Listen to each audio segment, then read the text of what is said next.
நல்லா பாருங்க, தியாகராஜர் பாபு மாதிரி ஒரு பெரிய தமிழகத்தின் முதல் சூப்பர் ஸ்டார் தங்கத்திட்டத்தில் சாப்பிட்டார். நிறைய விஷயம் அவரை பற்றி நீங்கள் நிறைய கேட்டிருப்பீங்க. இந்த நெகட்டிவாக பேசுறதுனால என்ன விளைவு, இந்த வார்த்தைக்கு என்ன வலிமை இருக்குது அப்படின்றக்காக சொல்லுவாங்க. காலைல 10 மணிக்கு ஒரு ஷூட்டிங் சார், வால்மீகின்னு ஒரு படம். அந்த வால்மீகி படத்தோட கேரக்டர் பார்த்தீங்கன்னா அவன் கெட்ட சிவன் ஜெயிலுக்கு போய் இப்படி இருப்பான். அந்த கதை அதனுடைய பூஜை நடக்குது. முதல் நாள் 10 மணிக்கு பூஜையில் அவர் பேசுகிற முதல் வசனம் தமிழ் சினிமாவின் முதல் சூப்பர் ஸ்டார் பேசுகிற வசனம், நான் ஜெயிலுக்கு போக போகிறேன். அதே போல 4 மணிக்கு ஜெயிலுக்கு போனார் சார். அதோட அவர் சாம்ராஜ்யமே முடிஞ்சது. அந்த வார்த்தையுடைய வலிமையை பாருங்க சார். அதே போல ராமசாமி அப்படின்னு சொல்லி ராமசாமி சொல்லி மிகச்சிறந்த பாடகர். அவரை ஒரு பாட்டு வலுக்கட்டாயமா பாடினார். எல்லாரும் வேணாம்னு சொன்னாங்க ப்ரொடியூசர்லாம். பாட மாட்டேன், இனி நான் பாட மாட்டேன். அது ப்ரொடியூசர் அப்படி சொன்னாங்க, நெகட்டிவா இருக்கு, அந்த வார்த்தை தொடக்கமே நல்லா இருக்கு, இடையில வச்சுக்கிருவோம், இல்ல இந்த கதைக்கு இது ரொம்ப முக்கியம் அப்படின்னு சொல்லி வலுக்கட்டாயமாக அந்த பாட்டை பாடினார். பாட மாட்டேன், இனி பாட மாட்டேன், அதான் அவருக்கு கடைசி பாட்டல். அதுக்கு அடுத்து அவர் பாடவே இல்லை. பாட மாட்டேன், நான் பாட மாட்டேன், கலை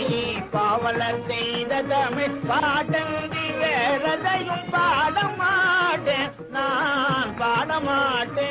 வரலாறுல சின்ன சின்ன விஷயங்களை பாருங்க.